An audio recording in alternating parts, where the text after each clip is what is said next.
loud because my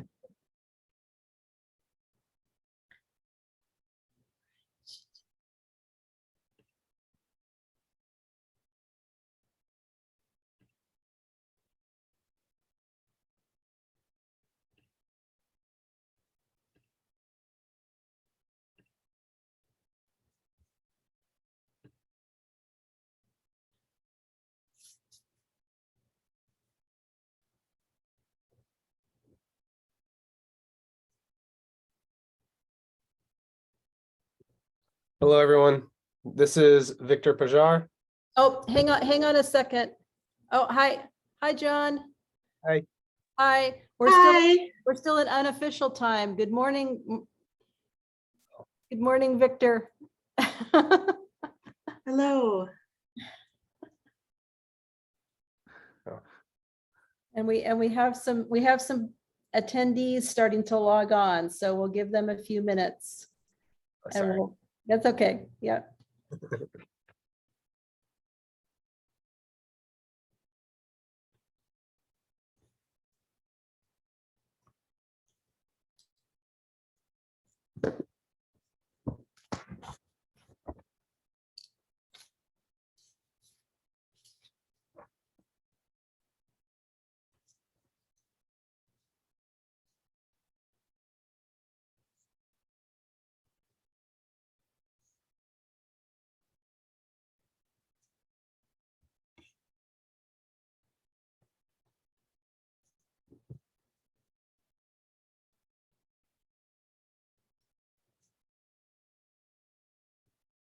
It looks like Cazzie is logged on as an attendee and has her hand raised. Have her hand raised. Promote. There we are.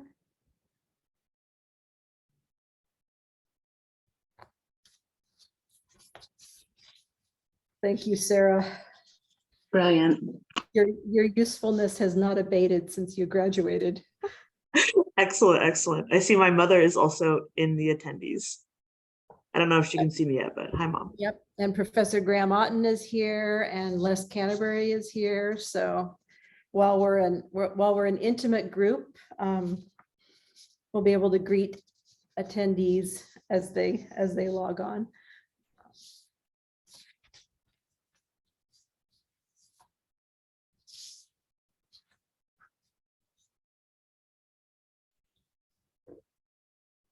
Cazzie, are you back in?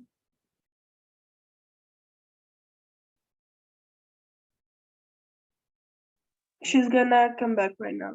Okay.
All right, Shelley, are you ready to roll?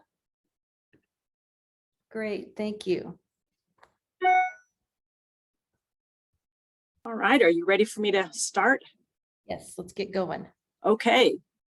Good morning, everyone, or at least good morning where I am in Redlands, California.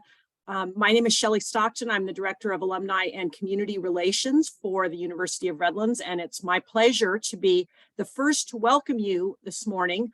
It has been such a pleasure to work with Professor Slaughter and a number of other folks across campus who put this panel together this morning, and I just want to say welcome and thank you to all the alums who are joining us today. I'm so excited to hear your stories and hear the stories of your friends and colleagues who are in Ukraine. So with that, I will pass it back to our host, and we'll get this thing started. But thank you again for being here today.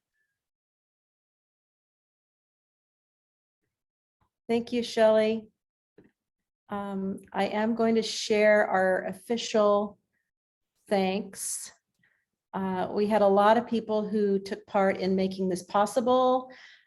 Shelley and her office, including Tracy Tellard and Mary Littlejohn, have been incredible help. And Noah, our student assistant, has been significantly present the whole time.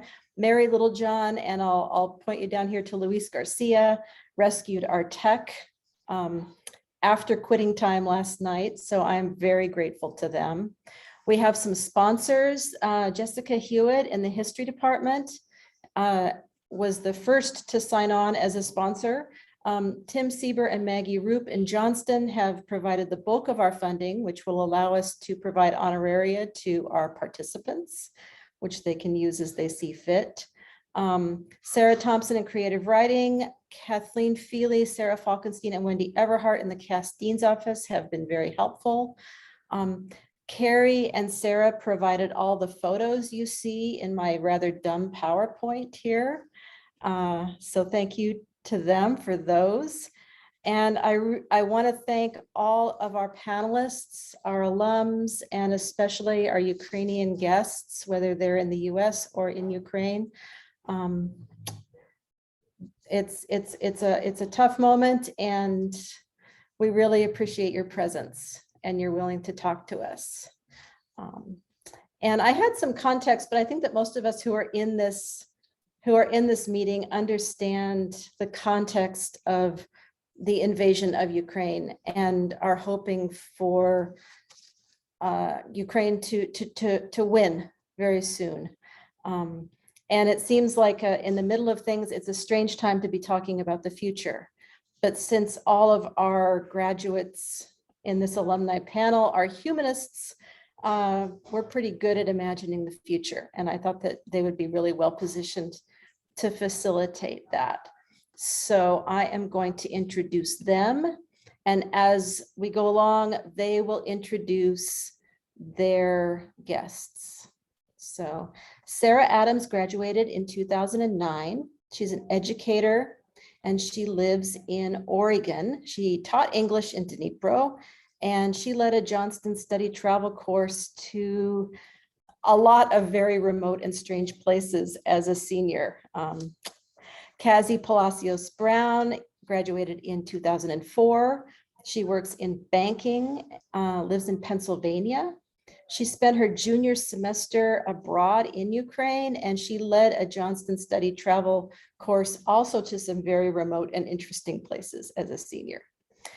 John Davey graduated in 2007. He works in energy efficiency, which is actually relevant to our conversation today. He lives in Washington State. He studied abroad during his time at Redlands, and he and his family ran several businesses in Odessa. His entire family is now with him. Most of his family is with him now in the US from Ukraine. Finally, Kerry Knight graduated in 2004 in English. She's an educator now and lives in Southern California. She taught English as a Peace Corps volunteer in southeastern Ukraine. And one of the photographs you saw, she took just last fall in Lviv. So she's been back many times, and she will probably be going back, one hopes, very, very soon. So John has agreed to start us off with his guest. I'm going to stop the share. I'll just say that at the very end of the program, I'll put this slide up again. One of the questions we're going to get, and please feel free to put questions in the Q&A and we'll moderate them. And if we have time, we'll ask our panelists to address them.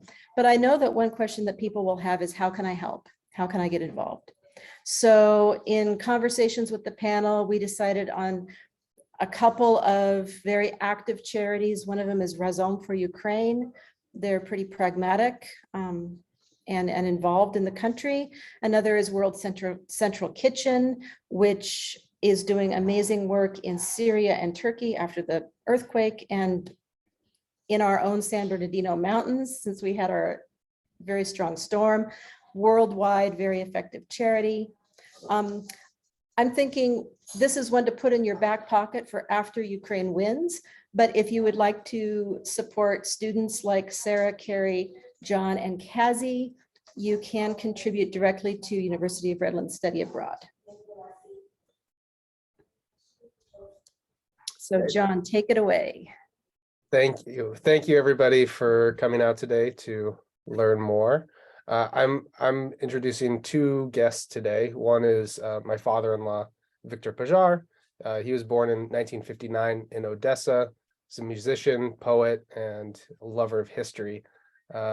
He had recently moved out to stay with us after the war started. And then also introducing Anna Malitska.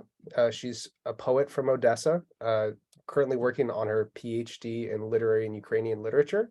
And she has published some of her own poet anthologies and has been kind enough to offer to read one of her poems today. So Anna, please, you're up. Good morning, everybody. It's now evening in Ukraine, in Odessa, where I'm currently staying. And I wanted to share one of my recent poems that were written after the beginning of the full-scale period of war. So those first 3, maybe 2 weeks were maybe the scariest for us in Odessa, and that was my insight as a teacher, as an educator, as just a person who lives in a big block of flats full of children who were all with us in this bomb shelter area. And I really wanted to share with you this poem that is called Our Children. Our children will love no more the fireworks band.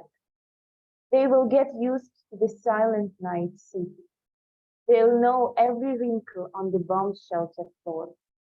They will learn to make the camouflage nets, and they will ask their moms to stay for the just 2 more strikes. They will learn their school rights in the flickering basement. They will walk to the border, not burdening mother's arms. They will ask for peace beyond the borders of school. Our children will grow up, not before they shall grow older. They will come into life, calm and reserved, and I hope so, brave. They shall wear the blue and yellow, the pride of belonging to all of it. And they will give them far more deeper meaning than we do. They will bring their own stories with them as a soccer ball in their go back. And they surely will tell them to their children when their time comes. When the tourist streets pass with voices. When we have those boring series on TV, when we are given a chance to talk of the trifles of things and not feel guilty of it, when we have the excuse to talk to our friends beyond the work. We shall remember the work late at night, when half of the lights are out at home, or that was the way we did in my family last time. And I do not know our place in the stories of our children, the place for the adults not older than them.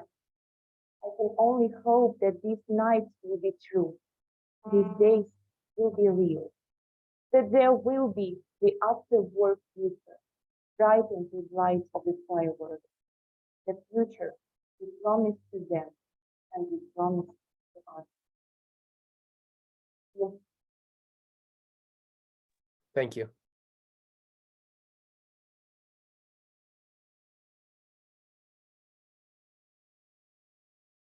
Okay, and who's up next?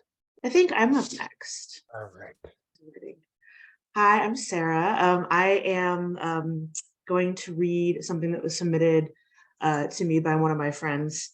He wasn't able to attend, but he wanted to share some words with you all.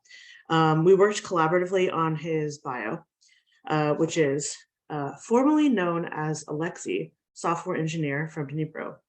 Lyosha once committed auto da fe on a Christmas tree.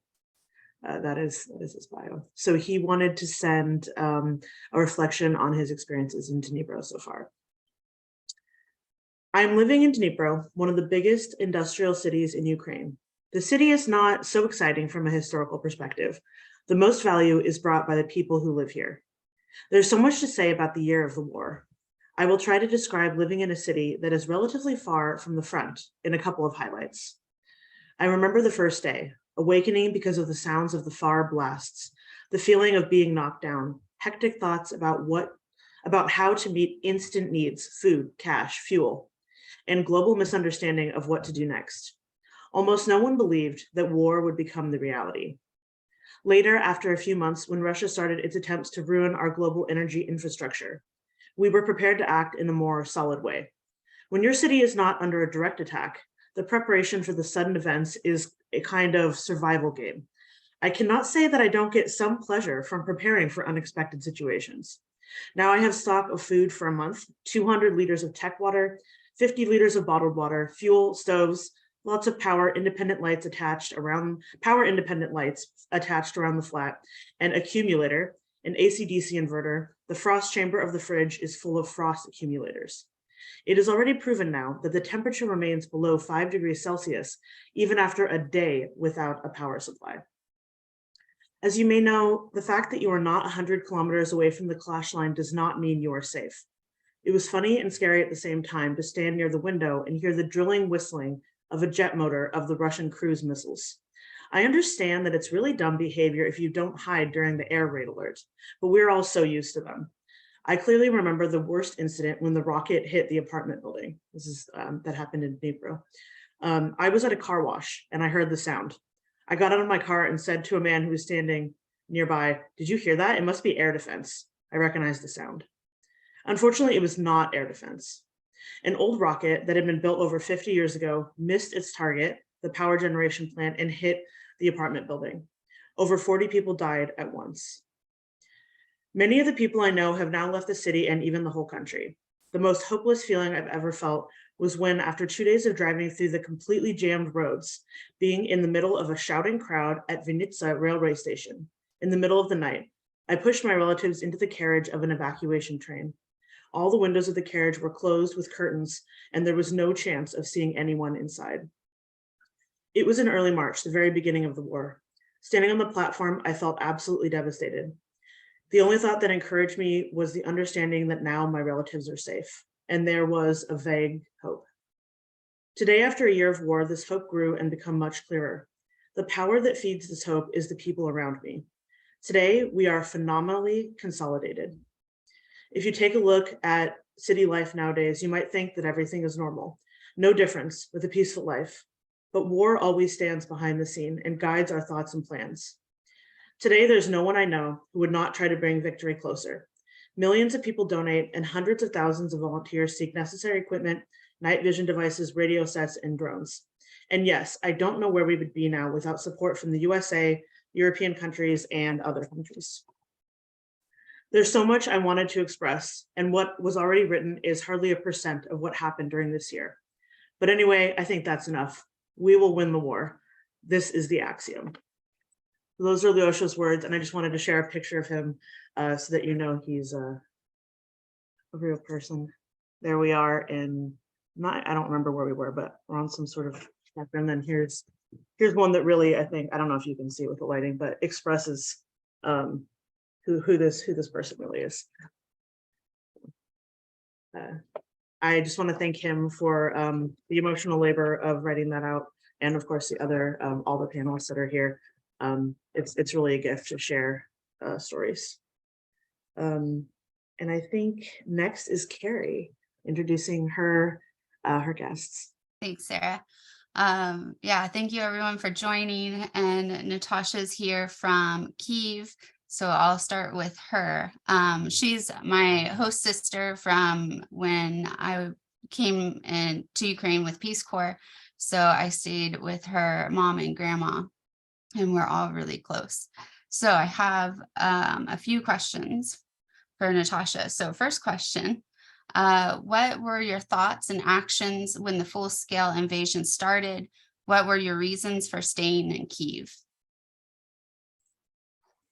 Hello, everyone, and good morning to those who are in US, and good evening to those who are in Ukraine. When I woke up to the sounds of explosions, I didn't believe it was explosions, even though I expected that the great invasion would happen. I didn't believe it would be happening this way. So it took me probably an hour to understand what's actually our sounds coming from, because I thought that it was thunder, then some fireworks and things like that. And after I understood what's going on, of course, I called my parents who stayed in Chernihiv.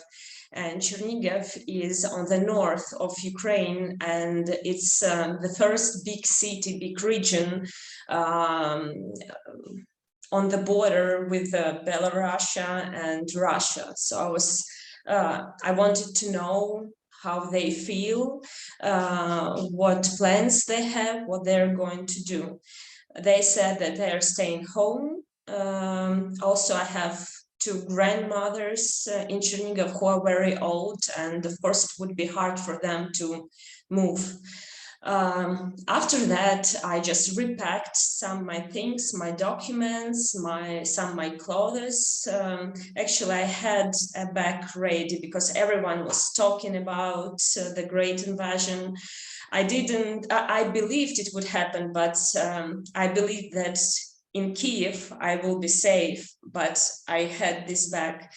I divided my stuff in two bags and put one bag in a car with food, with my dog's food, my dog's documents. I put some water in there, and I kept my bag close to my apartment's door. So just in case I need, I can leave in seconds.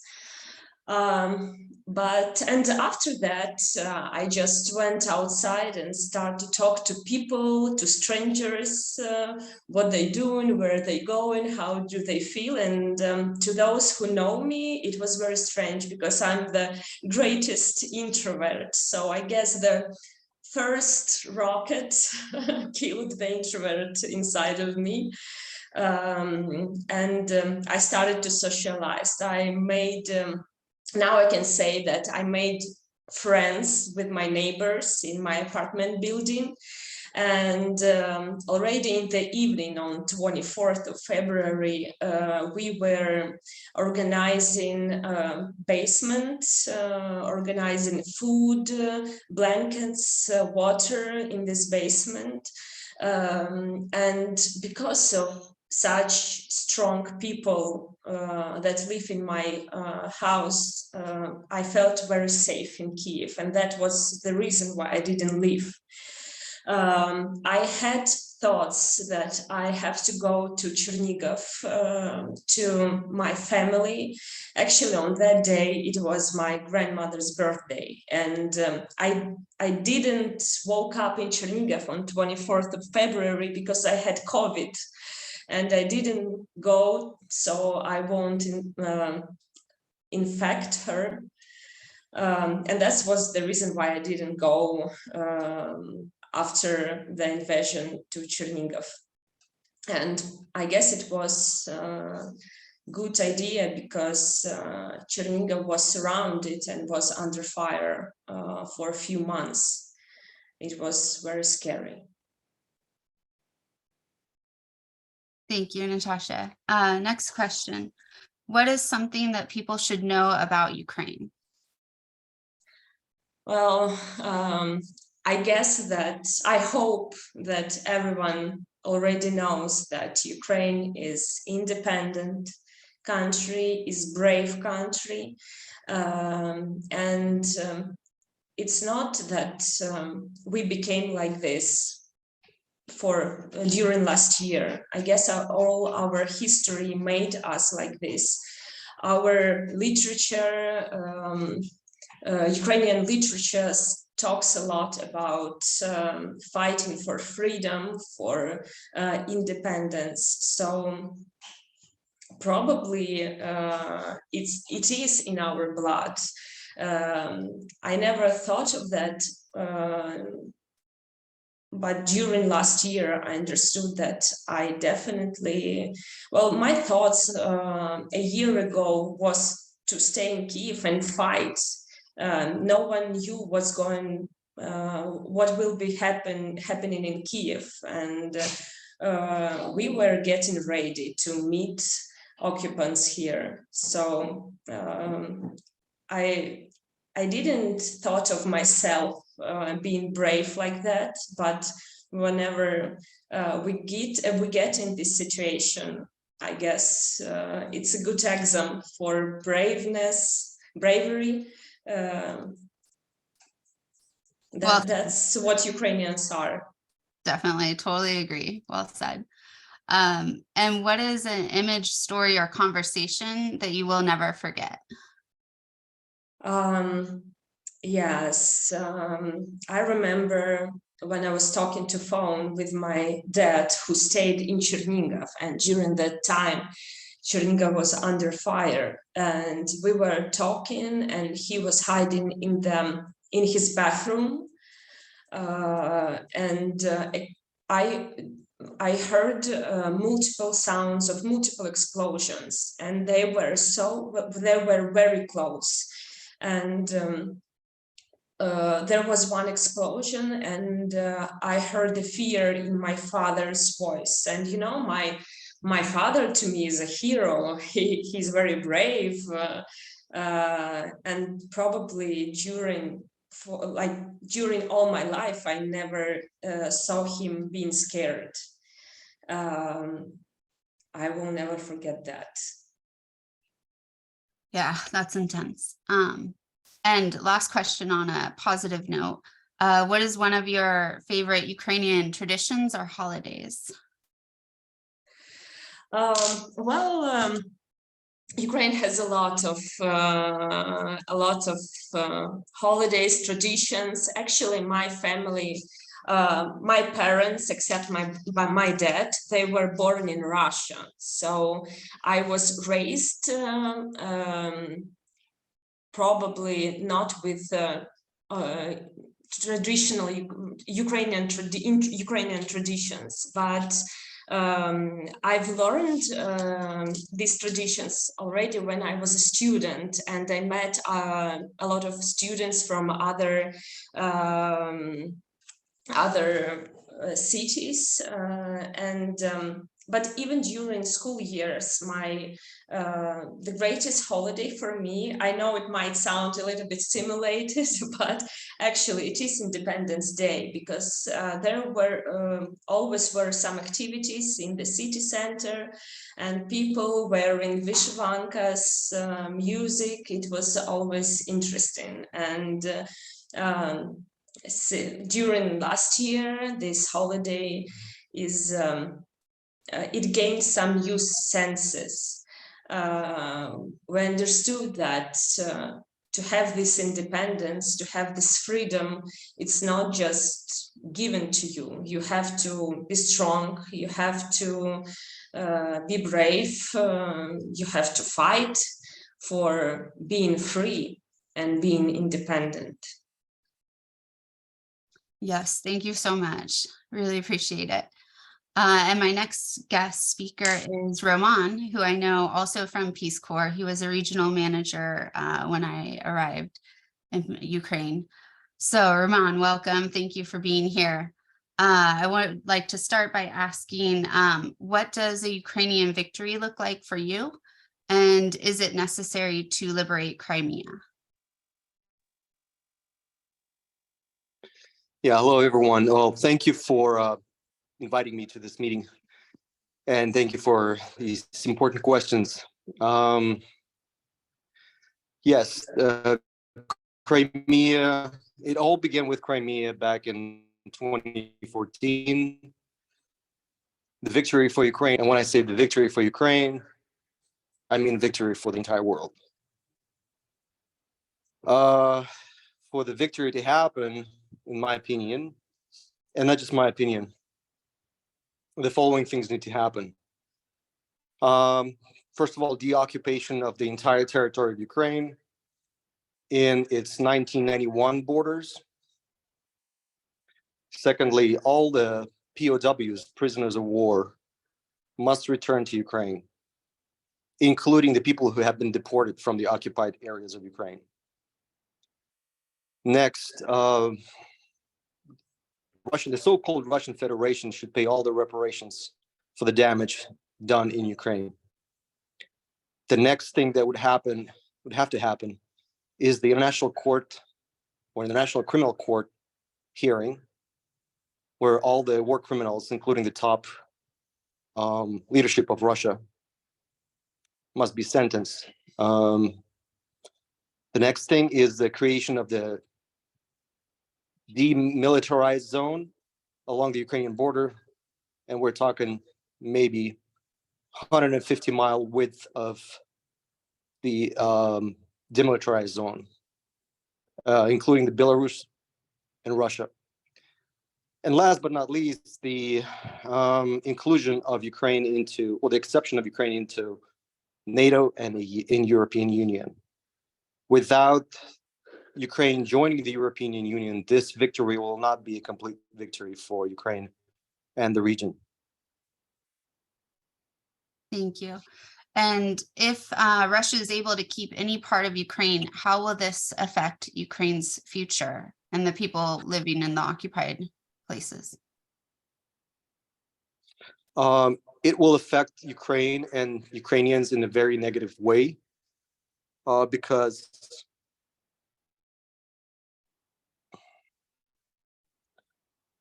for the Russian Federation, it will only mean time to regroup and prepare for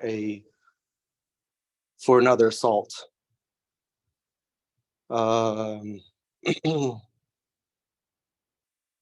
So I don't see any other way when Russia can keep some part of Ukraine occupied and still for us to call it a victory. Yeah, exactly. Thank you. And how would you like to see Ukraine rebuild after the war? The way I see it, three things need to happen after the victory, and they may actually contradict one another, but they still need to happen at the same time. And these three things are reconstruction, modernization, and integration into European Union. They may sound mutually exclusive, but it's going to be a very difficult task to find the human resources to rebuild Ukraine, to incentivize investments into Ukraine, to keep international attention to Ukraine, because we're already dealing with the massive migration. We're talking about up to 5 million people fled Ukraine. Many of them will not come back. And those people were young women, children.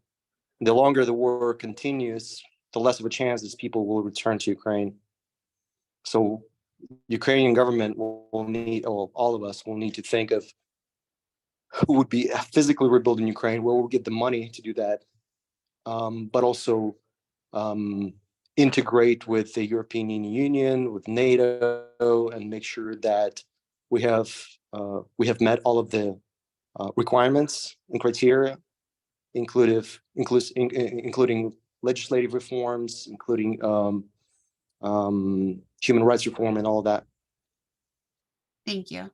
And what is something that many Russians believe about Ukraine that is false? Many things that Russians believe about Ukraine that are false. I mean, the listing is very long, and we've been hearing from many decades, or you may say centuries. I mean, one of them is Ukraine is a failed state, and those lines have been repeated by the top officials, including President Putin. That Russians and Ukrainians are one and the same people. That Ukraine is a puppet of the West and the United States, that Ukrainians are Nazis, the Ukrainians are Russophobes. Yeah, and I can go on and on about it. Yeah, there's a lot of misinformation. But those would be like the top narratives that the Russians have been pushing, again, for decades. Yeah. And what is Ukrainian Action, and how does working with Ukrainian Action help Ukraine? What's your biggest impression from this experience? Yeah, well, thank you. Well, for those who don't know, Ukrainian Action is a nonprofit that was founded by a former Peace Corps volunteer, a good friend of mine, Jeffrey Hartman. And I've been in touch with him. Well, we've been friends for over 20 years now, but he was a volunteer in Ukraine. And as soon as the Russians invaded Ukraine, he started helping. And then a few weeks later, he founded the NGO. So we've been bringing trucks, ambulances, equipment, supplies. In fact, we just arrived in Lviv, and then tomorrow night we're heading out over to the border, to the Polish side, to bring 4 trucks and 3 ambulances that will be saving lives, including some of the supplies. We are hoping that after our victory, the organization will continue to exist, because we're really heavily focused on rebuilding Ukraine. And we have plans. We already have plans of what to do, after Ukraine wins this war. But it's a volunteer-run organization. We're solely based on donations, and so far we've been able to assist hundreds, if not thousands, of Ukrainians around the country, including civilians and the military. Yeah, that's amazing. I've been following the journey. You guys are doing really awesome work. Thank you so much. Thank you. And I believe Cazzie is up next. Thank you so much. And thank you to all of our panelists. It's an honor to be a part of this conversation with all of you. I'm here as a former exchange student in Ukraine when I was 15, and I lived with a family in central Ukraine, right along the Dnieper River. And so Ira is my host sister, and she's here with us today. It's been, I think, 25 years since that first trip, and we've continued our connection. Ira, I want to introduce you first. You are a wife to a veteran from the 2014 to 2017 start of the war, and also a current defender. You are a mama to 3, including Sophia, who's here with me today. You're an economist by training, a successful entrepreneur. Before the war, you can talk about your role, but also pivoting to found a new company to support the war effort. So welcome and thanks for being here. I'm going to ask you the first question, which is, tell me a little bit about your family, where you live, and when the invasion began, what were your circumstances? Well, hello, everybody.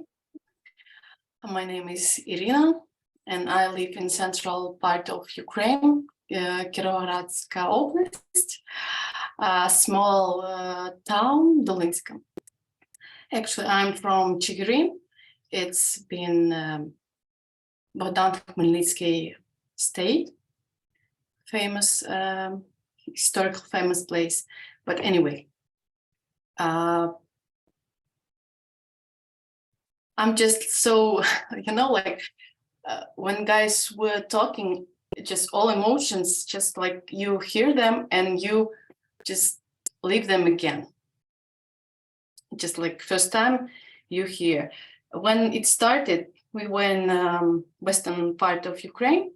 I didn't believe to the end, like to the last second when it started, that it will be so, We planned our trip to western part to Ukraine, Mukachevo, it's like the western part. And we just took one of our child, the smallest one, and 2 of our children. We left home with our grandparents and just went for the trip. And at 4 a.m., my husband was woke up by his friend with phrase, "Wake up, it's all began." I was just like, it can be described by words, but when people were asking what we're feeling, what have you the most remembered from this beginning, just this phrase, it just like, you know, like when you make tattoo or something, it stay with you forever. It's began. And I understand that 2 of my kids in central part of Ukraine without me, and I don't know how far they will go. It was awful. The whole month we just stuck in the Mukachevo, and all my things were to go there to take them back. I was like, you know, guys, you won't understand that because it's hard. Like,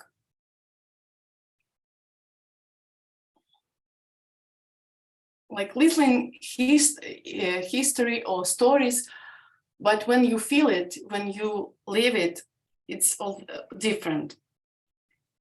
Every day I was asking one question: how can I go there and take them to me? Or I would like not, you know, like go by walk. Nothing was, no transport, no transportation, no trains, no buses, only cars. And it's not like really safe to go even by car. We had a car because we went by train. No like connection at all. You just hope for God that He will protect them. Even, you know, like they're in safe place with grandparents, but you know that they stop them like 20, 30 kilometers from the place where they were. It was awful. I would that remember for ages. I don't know how, as long as I will live, I will remember that period. In months, they will be able, like my husband had information. He went for army that, like, you know, in that night, he just, there was no any like discussions about whether he will go defense or not. It was not any questions about it. He just went because he has to.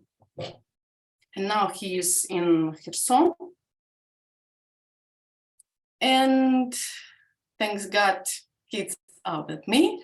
Sophia in a safe place also.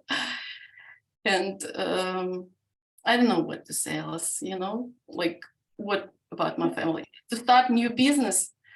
Let's come back to that. Let's come back to the business piece.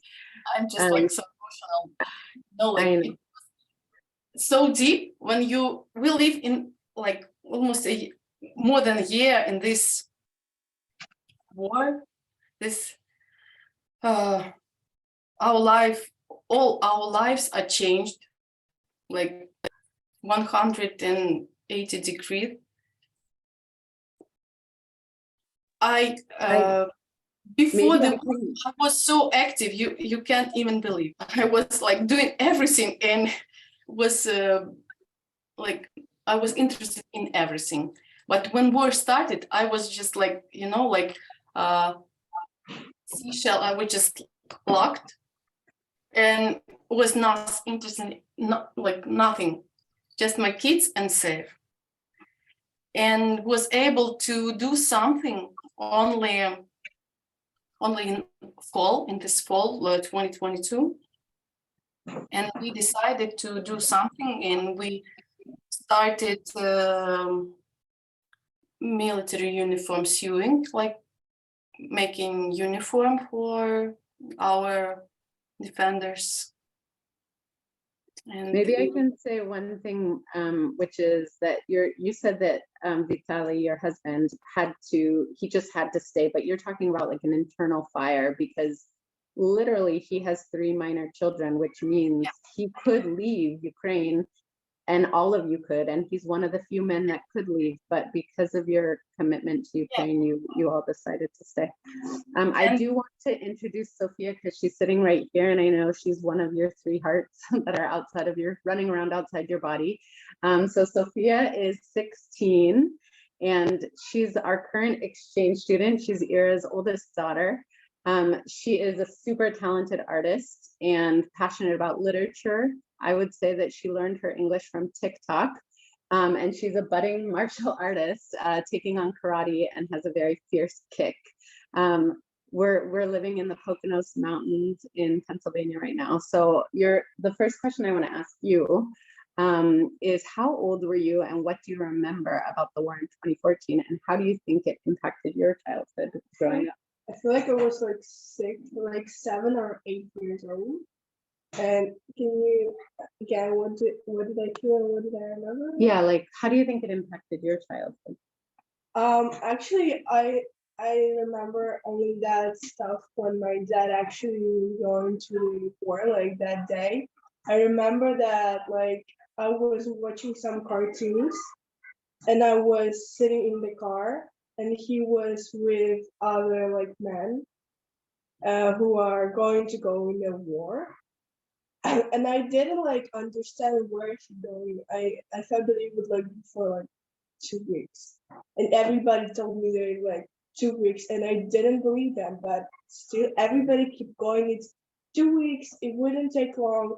And the other thing that I remember clearly it's he used to smoke. And I often said, don't do that. And that day I remember that, but like my mom was sad. That's okay, he has a lot of stress, and I just like, okay. And how it's impacted me? I think it's impacted me a lot about like my father figure in my life. Because like I was little and he going to war when I was in the 1st or 2nd grade, I don't remember clearly. I think it was like spring of 2nd grade, 1st grade. And he came back in the spring of 4th grade, I guess. And for a long time, it's really hard to say. I can't get used to him, like that he is in our house, that I have someone beside my mom. It was like, I was just so confused because I used that he is not here. And that's kind of, it's impacted me in that way that I always more close to my mama than to my dad. I think like. And what about when the invasion happened? You were with your aunt, I think? No, like Or the day grandmother? it's actually happened. No, I was alone in my home Dolensk. I was like literally alone, and I can tell you in the details how it was. It was like Thursday, and I was preparing to go to take a walk to school, and I was like put on my shoes, and I got a call from my dad, and he said, Sophia, you don't go to school because the war starts. And I'm like, what do you mean like war starts? I don't see it, like literally. And he said, just sit at home and wait until like your uncle come and pick you up to like village to your aunt or your grandma. Like they live in the same village, and I'm like, oh my god, I was so confused. I was like literally in a shock, like I was so shocked. I was just I didn't know what to think, and I just in that situation usually people start to cry, and then you didn't like sometimes they don't even understand that they're crying. And I just like tears fall from my eyes, and I remember that I checked my social media and everything was about it. Like every TikTok, every post I see, it's about war, and I'm like, oh my God, that's real. That's a reality. It's probably something you can never prepare. There's no way to prepare for something so But intense. like, you know, usually people said that they didn't expect that the war would start. Like, guys, come on, it's almost 8 years of war before. It just wasn't like in all Ukraine. It was like in Donetsk and stuff. But like we have war before we had it, and didn't expect it to be like bigger. And for all of Ukraine territory, it's kind of stupid because it's like logical thing to happen. So I kind of expected. I know we probably only have time for maybe 2 more questions, and I know there's more guests. Alisa, we could probably talk for 2 hours at least. Yeah. But Ira, you were a professional coach, and then you did pivot, and you were a skincare consultant before, and you had a whole bunch of clients, and I'm sure that the clients were as confused as you were, since most of them were Ukrainian.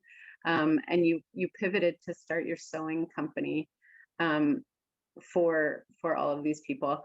I would love to get into that topic because it's incredible. She just started this enormous sewing company, and she told me the other day that I actually have the pants on right now, but and you have a shirt, I see, but you told me a lot of the plus size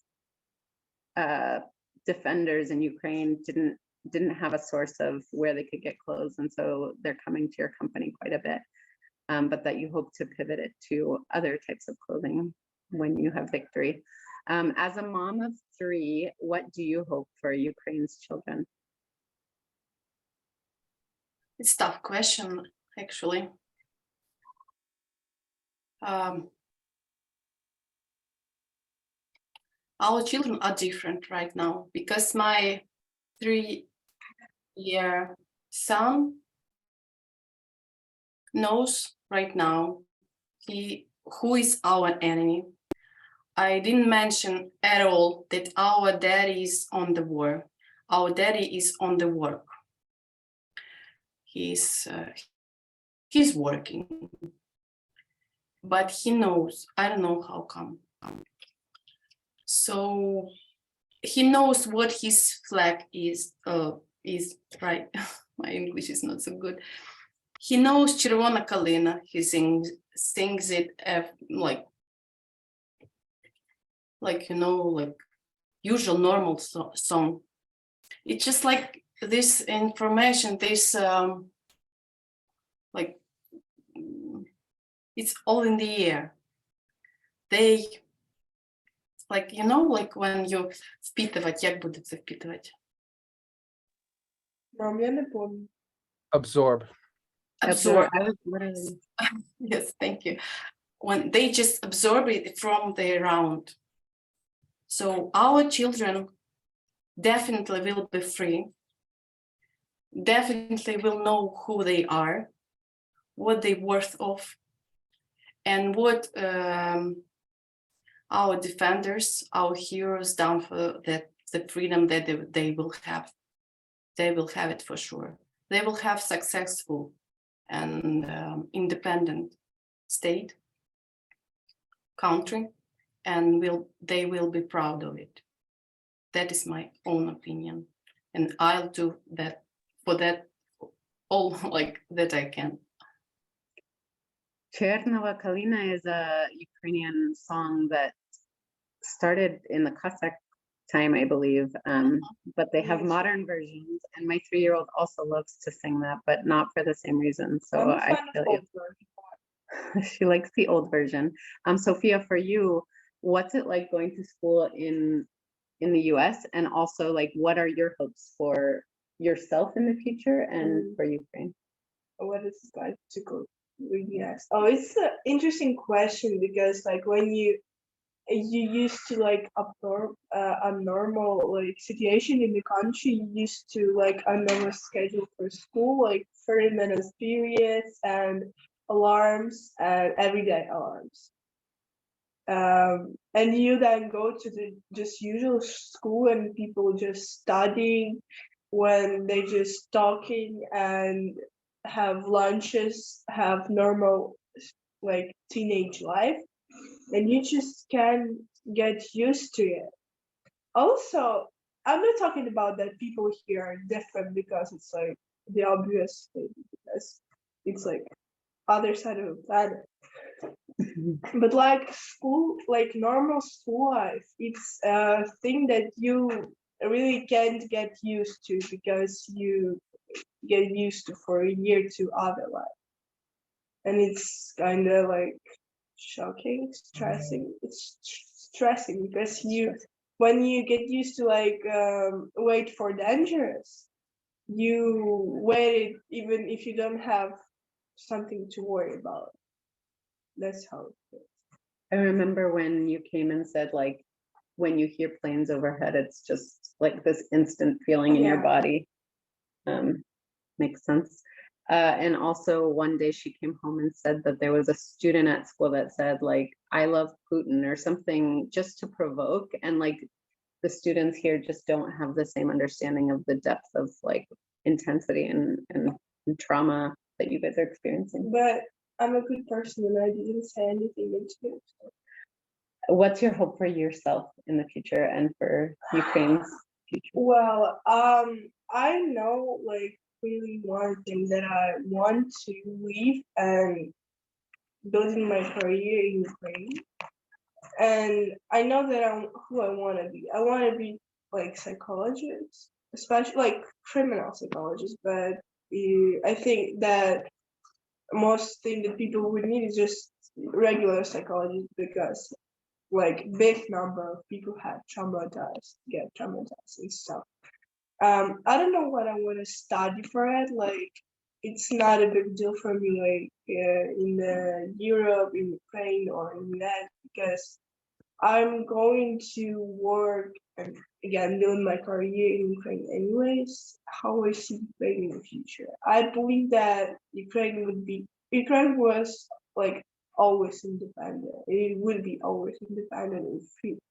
And I believe that people who go to Europe for this year, I hope that they're gonna come back and help us build the better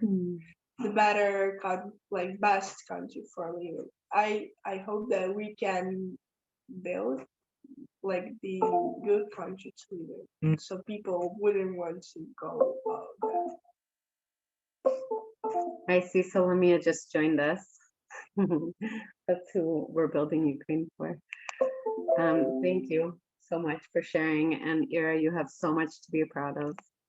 I will pass it on, and I'm not sure who's next. I'm back Thank up, you. I think. Okay, awesome. Thanks, John. Hey, thank you all. Really grateful to all of you for sharing and telling us about your experience. I'd like to read a poem from Victor Pajar and then ask Anna a couple questions. So the poem that he wrote is called Goodbye Summer. Summer has flown away, but I know it's not forever. Summer sang and it rang, and now it's all just water. And no one will ever ask any more about the happy times. Autumn's friend is outside stirring up the water in the yard. Clouds race across the sky, the wind is already tired. Falling leaves invite us to the autumn carnival. Birds have taken up to the sky on their journey across countries and borders to catch up with their summer. I shout to them, wait, birds, my dear friends. You'll fly away tomorrow and I'll be left all alone. The fury of the waves beat against the shore and ice freezes on my heart. Take at least my soul with you on your flight, so that I can fly under the shade of the sky, through heat and bad weather to your warm lands, where there's an endless summer, where there's no evil or rush, where there are huge bouquets of pristine beauty, clouds in the sky like explosions, magic and miracles, the wild gusts of the wind and the heavenly beauty, separating the sounds of the sky in the midst of the blue sea. I stand and plead with the birds to take me with them, but the birds don't hear me. They don't understand what I mean. And I wave my hand like a wing, wounded and broken. But in my dreams, it will be as I want it to be. and across the blue sky, I'll fly with them. Victor Pajar, Odessa Sea Cliff. So along those lines, Anna, I'd love to know a little bit about what role does literature play and other art forms in this war and in your life? Thank you, John. It was really a very good question. Probably know I'm now working on my PhD degree, and I'm writing about military poetry, especially of those works of art that were written after the 24th of February. And I can say that in Odessa, there were huge changes since the invasion. And I think that for the first 2 weeks, we were all in shock, and we were just absorbing the situation and rethinking it in some kinds of way. And then art was like a form of therapy for many people here, especially literature. So I'm a member of several studios and poetical circles. And people there started like following the internet with their poetry and with their prose. They started just bursting with these emotions, and all of these works were published on the internet resources. People could gather around it and could discuss this trauma in the work of art. And now, after the year of the war in Odessa, we have already published 2 anthologies that were especially dedicated to the topic of war. And in Ukraine, there are now so many people, young artists, not only in literature, but in music, in visual art, that devote themselves to enlightening people in Ukraine and especially in other countries on this topic.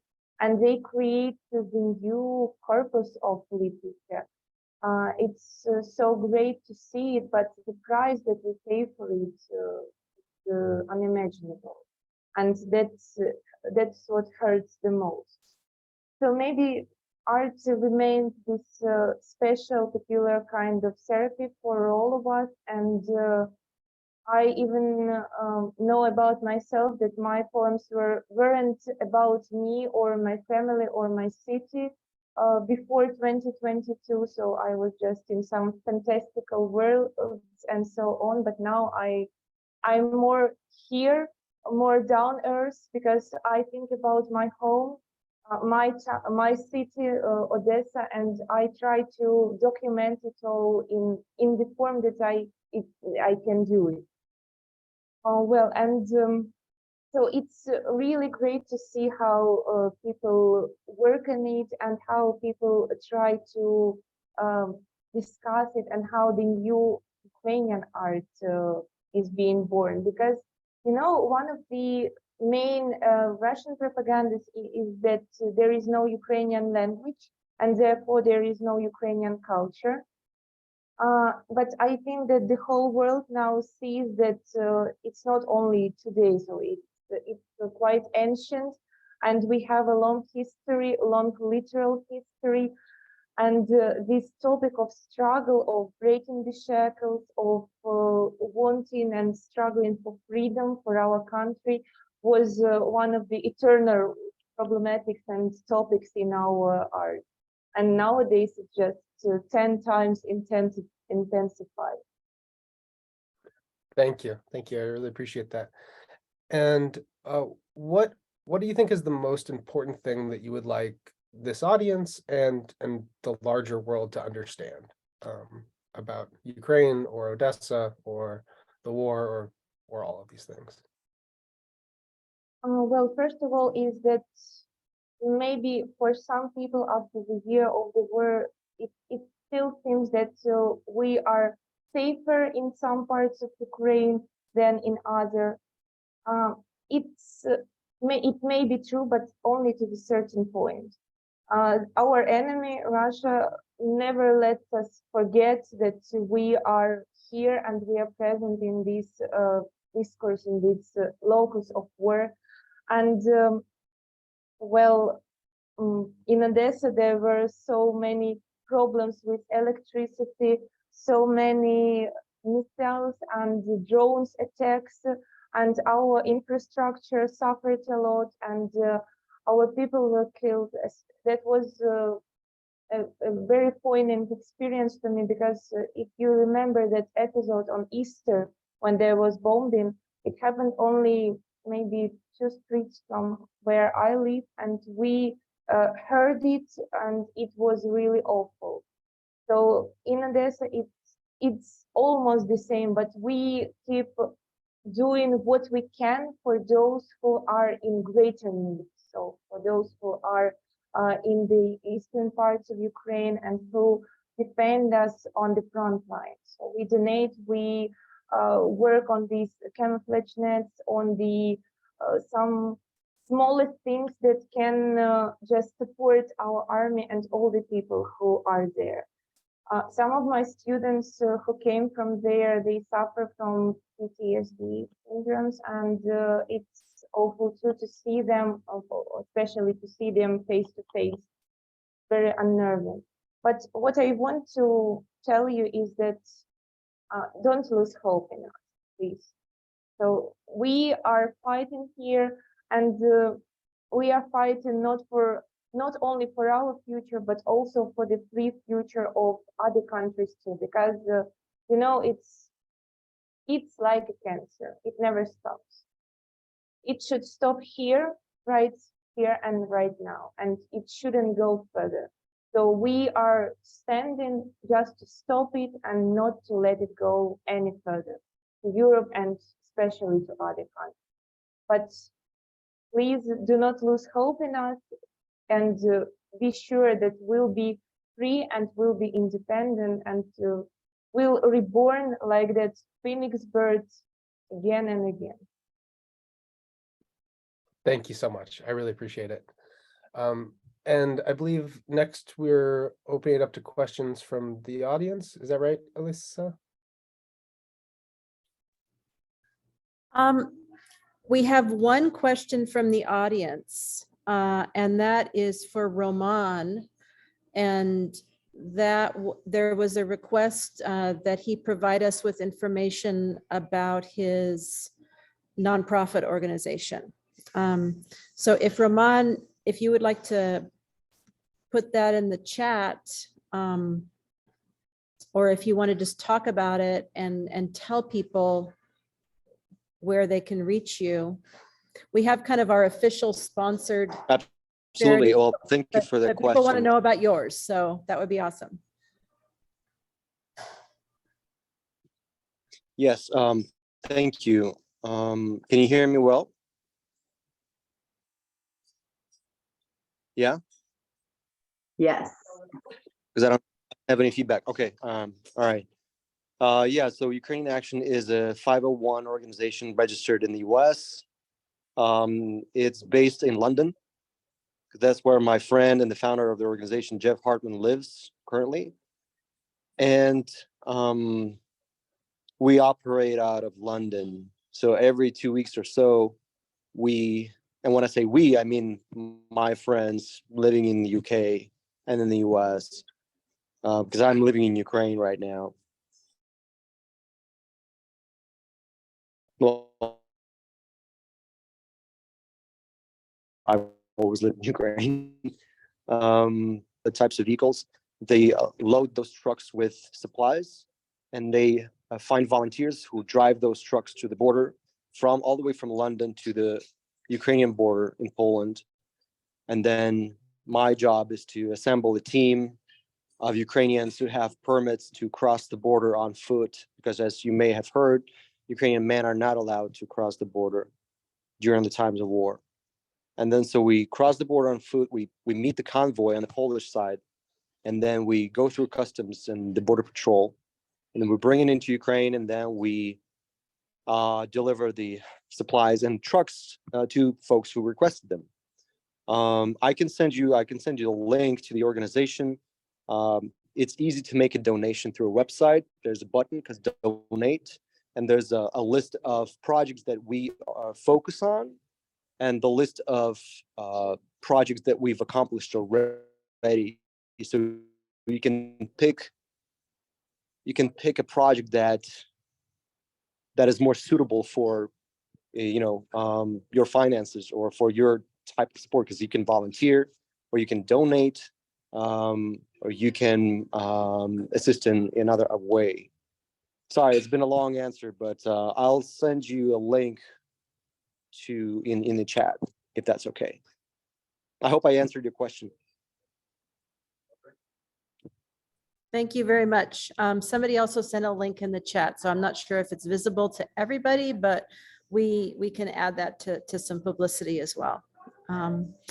And I have a question for Anna and Victor that maybe can come later in the discussion, but I would love it if you would be willing to read your poems aloud in Ukrainian at some point. So maybe we'll end with that so you can prepare if you happen to have them in Ukrainian. But I do want to hand it back over to the participants and the panelists if they want to have some conversation with each other and ask each other questions. I think we probably have 10 or 15 minutes more in the allotted time. And I'll stop you at a certain point and we can ask Anna and Victor to read aloud if they're willing. So John, you can consult with Victor and then we'll wind it up. So about 10 minutes for conversation amongst yourselves. I also wanted to add that you guys can follow Ukrainian Action on Instagram. So it's just at Ukrainian Action, and that's the nonprofit that Roman's working with. And I was wondering if anyone can comment on what's happening in the occupied territories. If anyone has like knowledge about that, what's happening there, maybe knows someone there.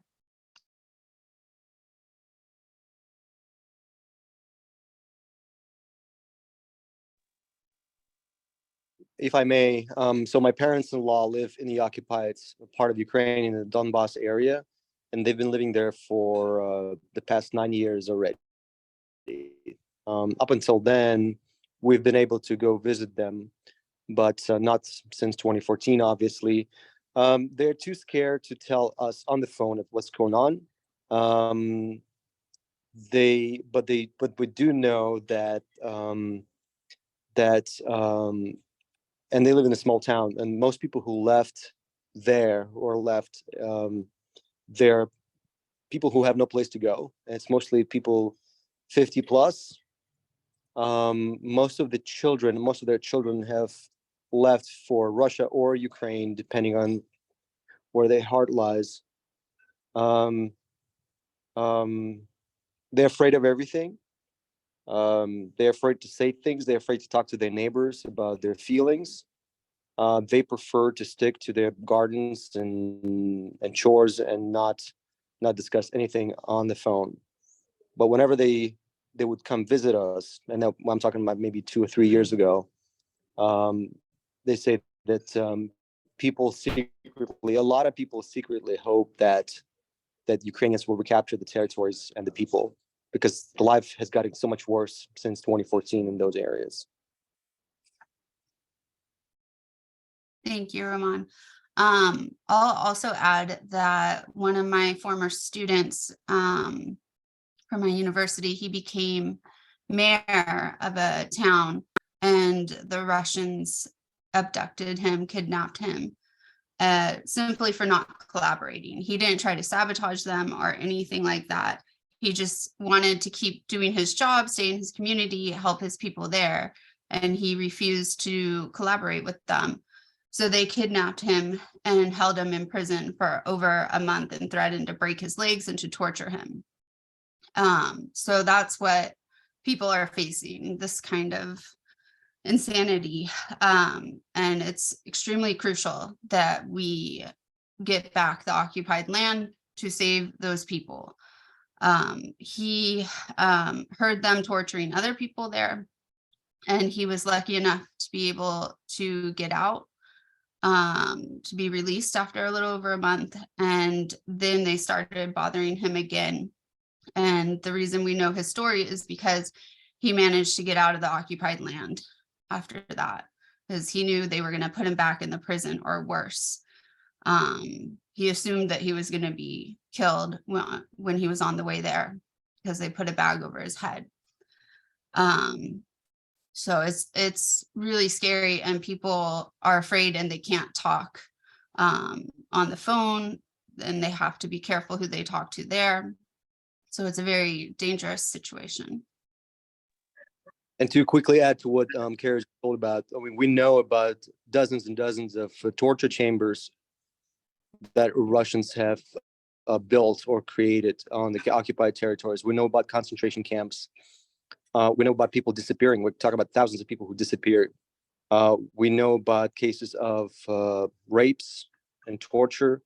And the worst thing that could happen to a man, in my opinion, in those territories, in addition to being tortured to death or killed, is to be mobilized, to be recruited by the Russian army, because that's what the Russians have been doing so far. They've been mobilizing men, 18 plus, maybe 17 plus and older, and been sending them into the battlefield as cannon fodder. Those would be the first lines of attack. And behind them, there will be a line of Russian mobilized men on the Russian territory who would be shooting at their own soldiers should they retreat.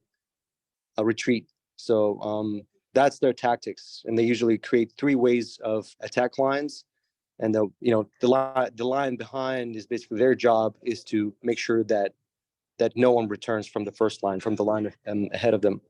And this, we know these stories, like multiple stories recorded from the soldiers that are fighting there and from the people from the occupied territories. So basically, being a man in the occupied territory equals death.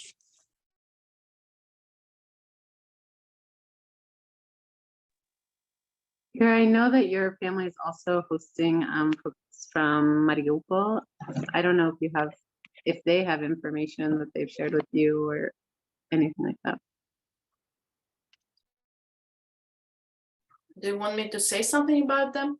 They just live right now in Chigirin region, in Cherkasy region. They were hoping to come back to, they live like in small village near Mariupol, but the kids lived in Mariupol, and their house where they lived just burned out. And all 2 their sons are in the SU, like Ukrainian army. So they don't have any opportunity to go like to see how their house is in that village. They don't like really communicate with neighbors, because what they say, like when people are different, and who they are in tough times. And as the situation shows, that there are people that support Russians, Rusis, as we say, and in their house, in that village, because it's like in the seashell, it was like where you go for sea holidays. They were having like rooms for rent, so they all occupied by those, I don't know how to call them correctly.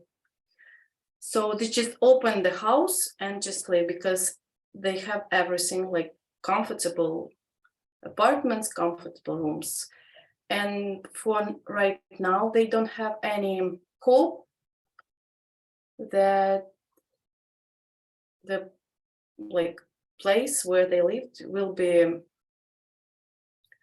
I don't say safe, but at least not stolen, you know, like when they take everything they want, washing machines, like furniture, what they want, they just take it and send it to Russia. So for now, they just know that they will stay there in Cherkasy region and probably thinking of buying some place to live there further. So like not coming back to the place, even when it will be liberated.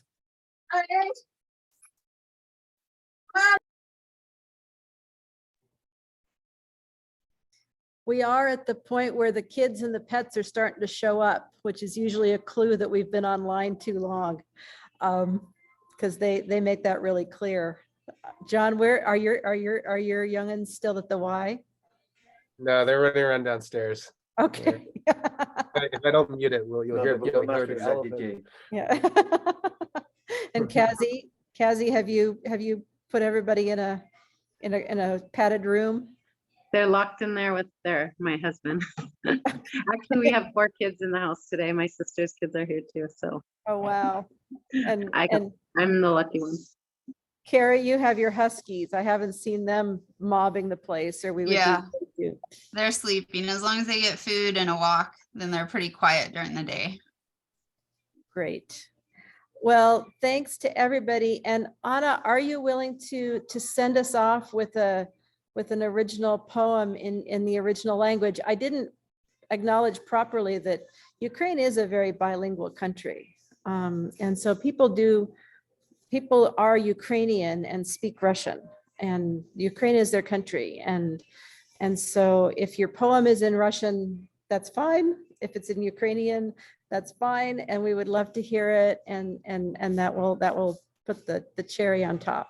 And we will try to get a hold of some of the other writing, Lyosha's essay and Victor's poem, and we will make them available maybe on our website. Thank you. Yeah, actually, I started writing my poems in Russian because, of course, we speak Russian in my family, but I'm a student of Ukrainian department and I've studied Ukrainian for all my life. Like, I'm really a bilingual person at that point, but I don't write in Russian anymore. Maybe from October 2021, no Russian poems. So, I wanted to share with you again one of my recent poems written in Ukrainian about our very special region that is called Prechornomorye. The regions of Kherson, Mykolaiv, and Odessa are in there. And in old times, there were people who were called chumaki in Ukrainian. Those people who traveled and traded salt, and they had these special cards that we call viz in Ukrainian, and we even have the constellation that is called the same way. And our Milky Way in Ukrainian is called by the people Chumacki Shlях. So it will be about this, those people and the aesthetic of this region. Конвіку був степ, над ним колосились зірки, розгортались дороги та сріблом і стіль. Коли день поросте полиновим суцвіттям гірким, і осяде тривога туманом на віллі, я возив вперед і покину заквічений дім. Неозорою ніччю поїду за світ. Очі втратять межу поміж степом та небом, і дим стане шляхом до вічності. В небо висиплю сіль, без окраїв приморських. Висуватимуть зорі, рідно село на стадилі. Мандруватиме й ти. Він зведе подорожні стовпи і безверхі собори. Нащадками роди, яких степ колиса, тянила морська гіркота, йтимуть візьми старий, покличе на озори. Я пішов за ним сам, а коли повернувся в літах, він зорив і зорив. Thank you. Thank you. Ukrainian language definitely has a lot of opportunities, and it's not only like very melodical language that people used to say about it, so we call it like a language of nightingale, but this is the language that we fight for our freedom today. It definitely has much more within it.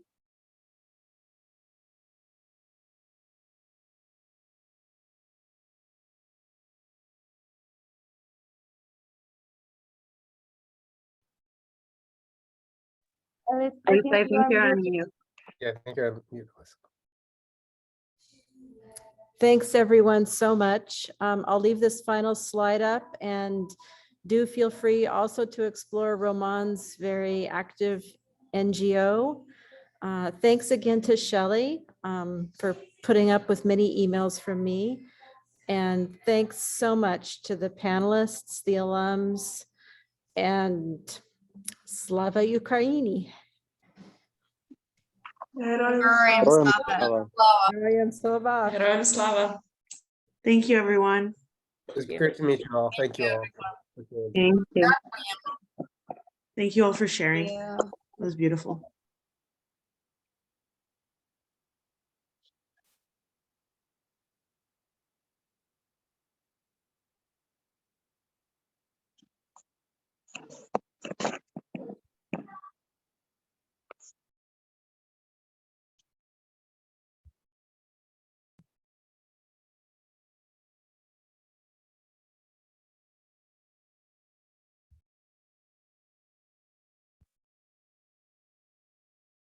Alisa, should we stay on at all? Not unless you want to. I've got the Johnston brunch crew serenading me. They've got some. They were playing MIA, so it was pretty good. All right. Thank you. Thank you, Sarah. soon. You were heroic. Ira, thank you so much. Thank It you, was Ira. good to see you. Yeah. So terrific. All right.